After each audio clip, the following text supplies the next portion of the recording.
Oiga, fíjese que tengo en mis manos un libro que ya va a salir y es de una de las voces más notables de esta pandemia, una de las voces que se ha decidido a hablar con la verdad. Y mire que ha habido muchísimas presiones y muchísimos ataques y muchos incentivos para acomodarse con el discurso oficial de la pandemia. Y una de las personas que nos ha abierto los ojos es la doctora Lorian Jiménez Faidi. Ella es la jefa del Laboratorio de Genética Molecular de la UNAM, es doctora en Ciencias Médicas con especialización en microbiología, es egresada de la Universidad de Harvard y bajo el sello de Editorial Planeta está publicando Un daño irreparable, así se llama, Un daño irreparable, se llama el libro, La gestión criminal de la pandemia en México. Doctora, qué gusto, muy buenas tardes. Ay, Carlos, qué gusto, como siempre, saludarte. Un placer estar en el programa. Primero que nada, muchas felicidades por la obra. Me imagino que es una obra que se fue persiguiendo a sí misma porque salen y salen nuevos datos y hay nuevos y nuevos tropiezos y nuevos errores del gobierno y la gestión de la pandemia, ¿no? Así es. Bueno, de hecho, las últimas palabras puestas en el libro las escribí hace apenas unos cuantos días porque parece que es la historia interminable, ¿no? Un error tras otro y tanto que documentar. Yo creo que en ediciones futuras pues habrá toda otra serie de cosas nuevas de las que se puedan hablar. En este caso, pues traté de hacer un recuento de lo que fue el primer año de la pandemia, de la gestión en el mundo, ¿no? Pero particularmente aquí en nuestro país, de lo que ha sido el manejo, la gestión de la pandemia, que ha llevado a tantos mexicanos a sufrir, a morir, ¿verdad? Durante este tiempo. Y ¿qué es lo que llevó a eso? La verdad es que la intención es que sirva como un texto que permita dejar un testimonio de lo que aquí ha ocurrido, porque independientemente de que a la larga no tenemos buen historial con esta situación de la rendición de cuentas en nuestro país, como bien lo sabes, Carlos, y no tengo esperanzas de que eventualmente venga una rendición de cuentas. Lo que sí creo es que debe quedar un testimonio objetivo de lo que aquí ha ocurrido, que ha llevado a tantas personas, hasta ahorita pues más de 350,000 personas, según las cifras oficiales de el exceso de mortalidad, pues a morir en nuestro país en menos de un año, ¿no? Uh-huh. Entonces, pues esa es la intención. ¿Es prematuro hacer un juicio cuando estamos pues apenas en el peor momento? Pues no creo que sea prematuro hacer un juicio, es decir, el libro no pretende ser un juicio, desde luego, no es un juicio, es un testimonio que yo dejo como en todas las intervenciones que hago en los medios de comunicación. Yo sé que hay gente que tiene como muchas tendencias políticas y cree que cualquier cosa que se dice tiene que ver con política, lo cual no es así. Es decir, yo hablo desde una perspectiva, desde mi trinchera, que es soy una voz académica, hablo desde la academia, desde la ciencia, sí, hablo desde mi perspectiva profesional, no hablo pues como votante, ni como mujer, hablo simple y sencillamente como un profesional de la ciencia, ¿no? Y entonces no hago un juicio como tal, o sea, no creo que sea un juicio, ¿verdad? Pero sí es un testimonio de lo que ha pasado, porque hay errores que son imperdonables y el daño, como bien lo he puesto en el título del libro, el daño que se ha causado es un daño irreparable para centenas de miles de familias que han perdido familiares, y estas han sido muertes finalmente prevenibles, muertes que no tuvieron que suceder, que no debieron suceder si es que las cosas se hubieran manejado como era debido, ¿no? Hasta la fecha, pues, todavía se puede corregir el rumbo. Hay otro tanto de personas que morirán en los siguientes meses y de aquí a todo este año, ¿no? Hasta que logremos tener una población vacunada, que todavía son vidas que se pueden rescatar. Entonces creo que es importante alzar la voz. Es simplemente ya los juicios pues no me corresponden a mí, le corresponden pues a las autoridades eventualmente, ¿no? Mientras dejo un testimonio desde una perspectiva objetiva de una persona que ha estado recopilando académicamente todos los datos que se han ido generando durante la pandemia en cuanto a su manejo y su gestión en nuestro país. ¿La vacunación puede salvar la gestión de la pandemia? Pues no, definitivamente no, porque la vacunación no es el remedio mágico como se ha querido pintar, y desgraciadamente mientras que la vacunación hubiera sido una forma como de redimir, ¿no?, tanto daño que se ha ocasionado, tanta negligencia, sí, hubiera sido una manera de redimir un poquito del daño que se ha ocasionado, y en lugar de eso estamos viendo que se está empleando la vacunación con la misma irresponsabilidad y negligencia con la que se ha manejado la pandemia hasta este momento. Es decir, ahora se miente flagrantemente, ¿no? La ONU nos pidió que se diéramos dosis, mentira. Es una mentira que pocas horas después, la dijo el presidente, pocas horas después se desmiente. Se dijo desde el informe de gobierno, ¿no? Se dijo en enero el pueblo mexicano va a estar vacunado. Pues ¿cómo vamos con eso, no? Porque no llevamos ni 500,000 de vacunas. O sea, es deplorable realmente el ejercicio que se está haciendo para la vacunación. Se hace ahora sí que como libro muy famoso, no mucho ruido y pocas nueces, porque pues sí se hizo mucho drama, mucho argüende, en el sentido de que vamos a hacer un simulacro porque llega la vacuna con patrullas y sirenas y muchas camionetas blindadas, vamos a seguir una cajita para resguardarla. Todo ese drama, toda ese circo que se armó, ¿para qué? Para que ahorita estamos a 19 de enero, no se ha vacunado ni siquiera 500,000 de personas. Estas personas ahora están en riesgo de no recibir su segunda dosis, porque no vamos a estar recibiendo vacunas de Pfizer en las siguientes 3 o 4 semanas. Quiere decir que no sabemos si ellos van a perder la inmunidad que pudieron haber tenido si se hubiera tenido un plan razonable. Entonces, cuando preguntas, la vacunación puede ser una forma de restaurar el daño que se ha hecho, no, lo dije y lo sostengo, el daño que está hecho es irreparable, el daño no se puede ya reparar. Es un daño que la vacunación no lo repara, hubiera podido redimir un poquito, ¿verdad?, las malas decisiones anteriores, pero se ve que se va a seguir en la misma línea, y la misma línea es seguir llevando la política por encima de la vida y la salud de los mexicanos, ¿sí? Entonces, y esto todo basado en decisiones pues que están realmente determinadas por la ignorancia, la negligencia y la irresponsabilidad. ¿Puede demorarse un poco la aplicación de la segunda dosis sin afectar la primera? Eso es lo que ha dicho López-Gatell, que dice que la OMS dijo que hasta 45 días después, etcétera, etcétera. Esto no se ha dicho concretamente, la farmacéutica no tiene estudios para demostrar esto.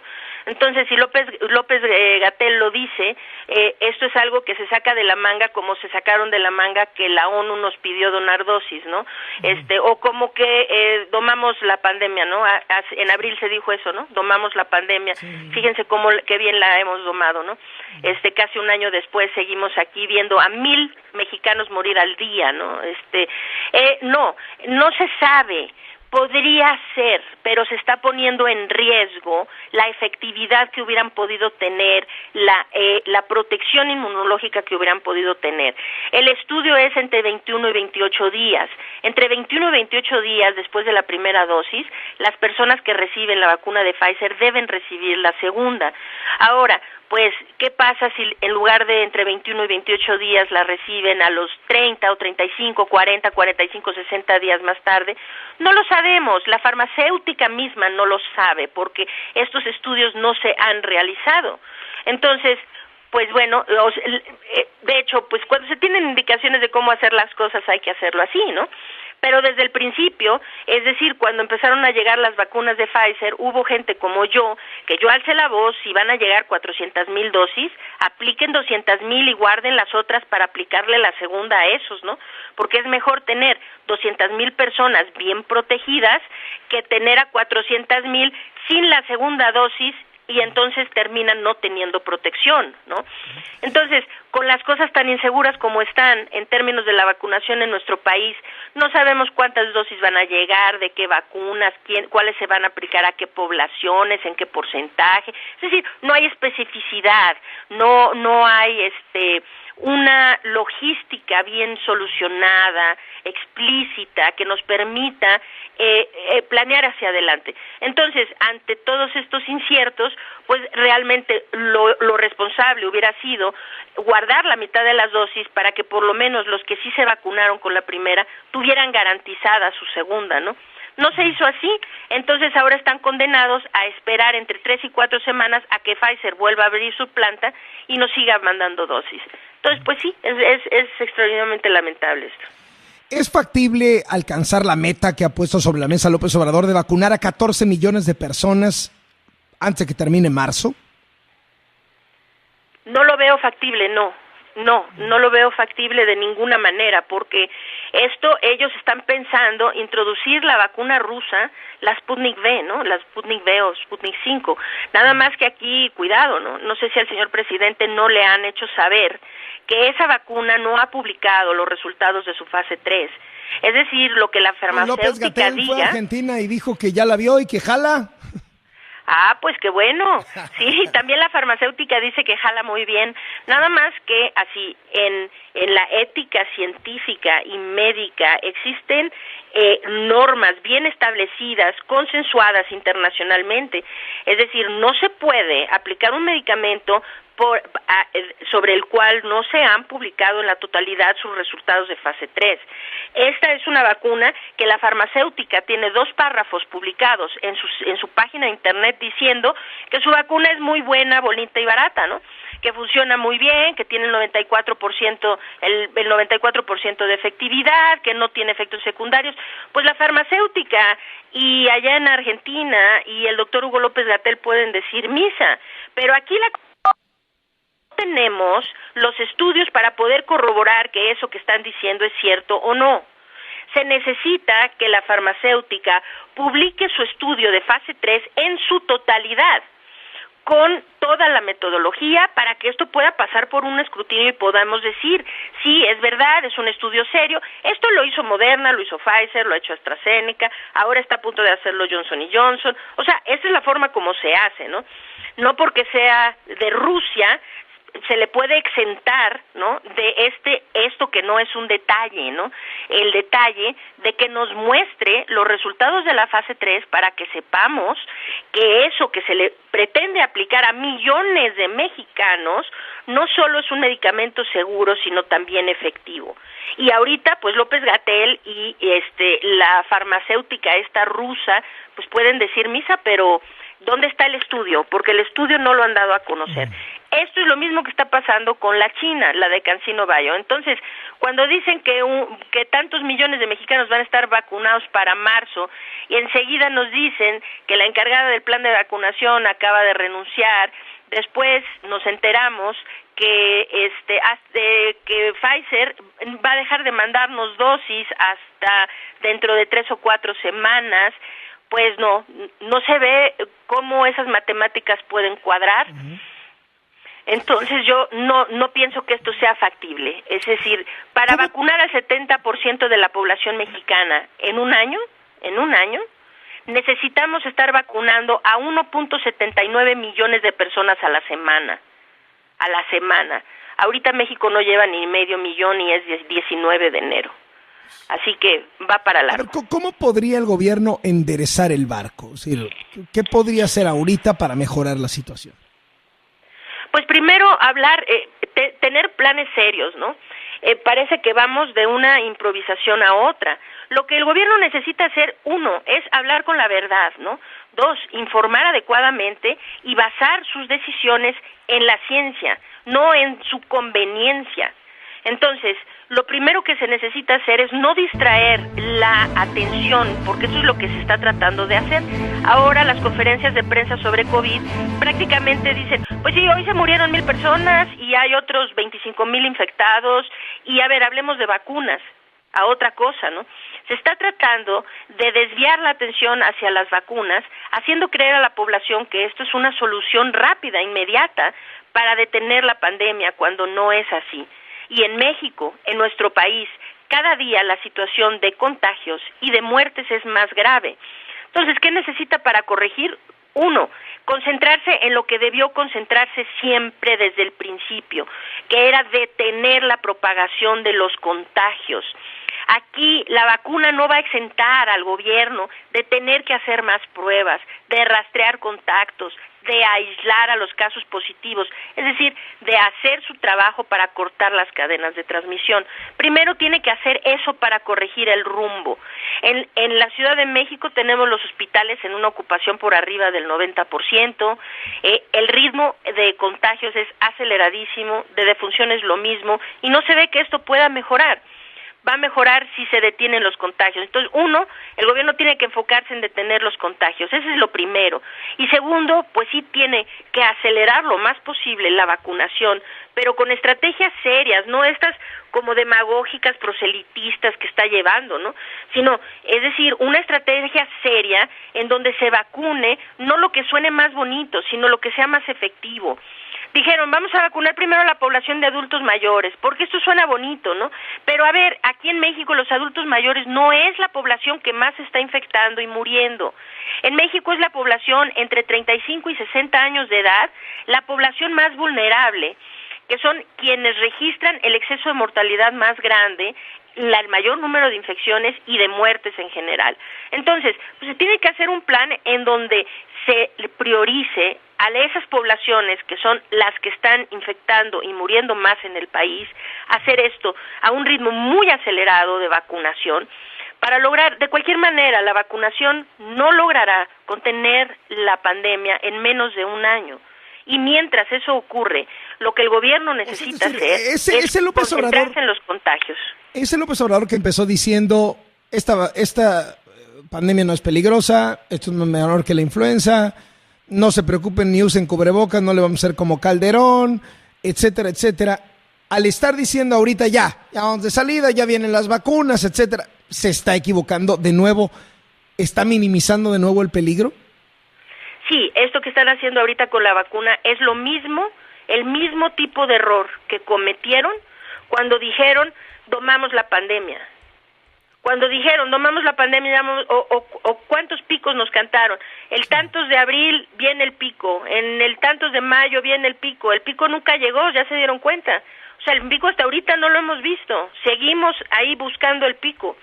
Entonces, sí, esto que están haciendo es lo mismo, decirle a las personas, ¡ay, qué burla! No nos vamos a poner los cubrebocas porque no vamos a ser ridículos como en el periodo de Felipe Calderón. Pues ojalá hubiéramos sido más ridículos, porque si todo el mundo se hubiera puesto un cubrebocas desde el mes de marzo del año pasado, ¿verdad?, nos hubiéramos ahorrado cientos de miles de muertes.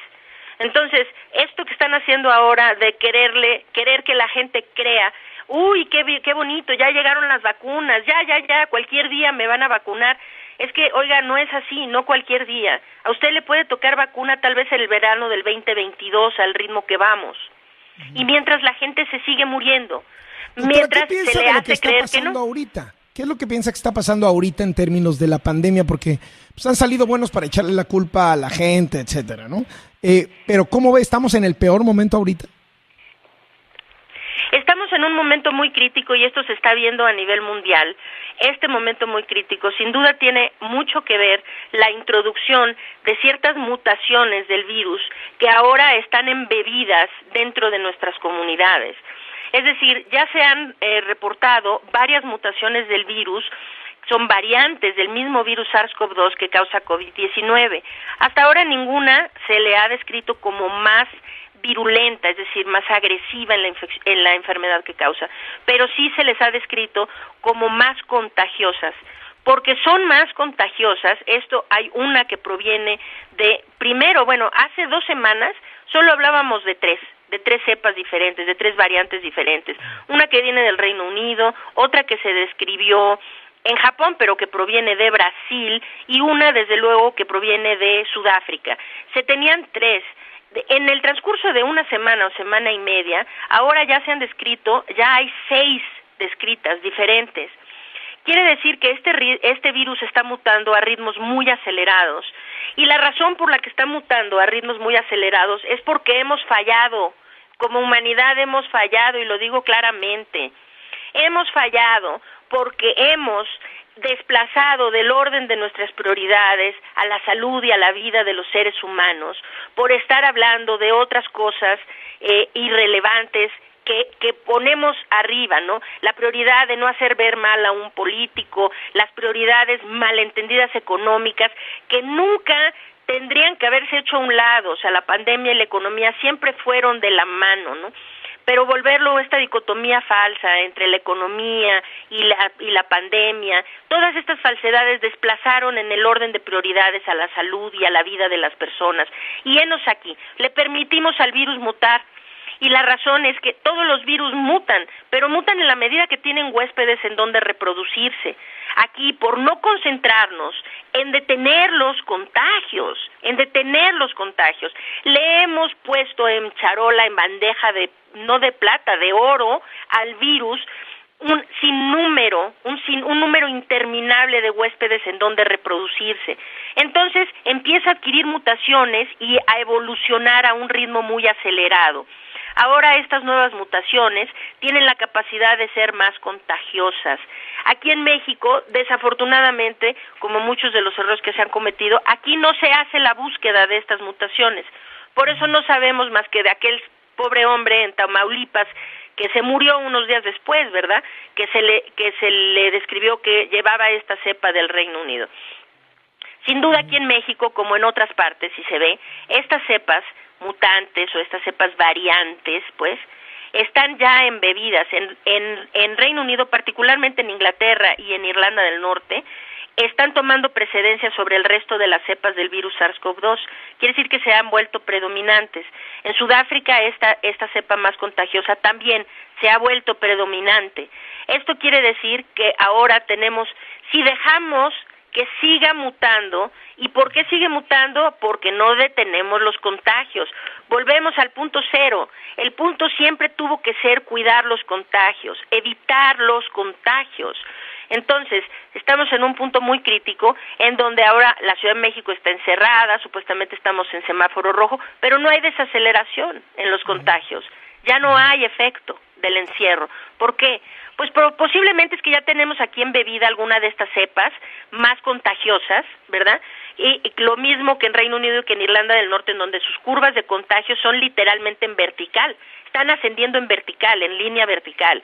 Porque, pues sí, y países que no tuvieron problemas durante muchos meses, comienzan a tener problemas porque estas cepas más contagiosas se introducen en sus comunidades.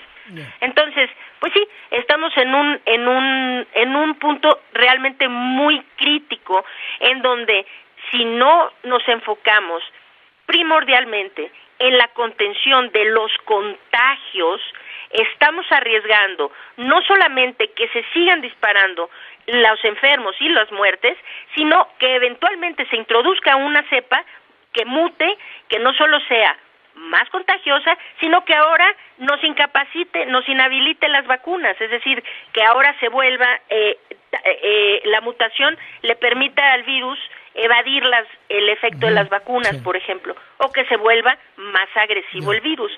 Entonces, bueno, sí, estamos en un momento muy crítico y sin duda hay que enfocarse en las vacunas, pero el punto central debe ser la contención de los contagios. Sigue siendo la contención de los contagios. Doctora, muchísimas gracias por estos minutos y enhorabuena por el libro.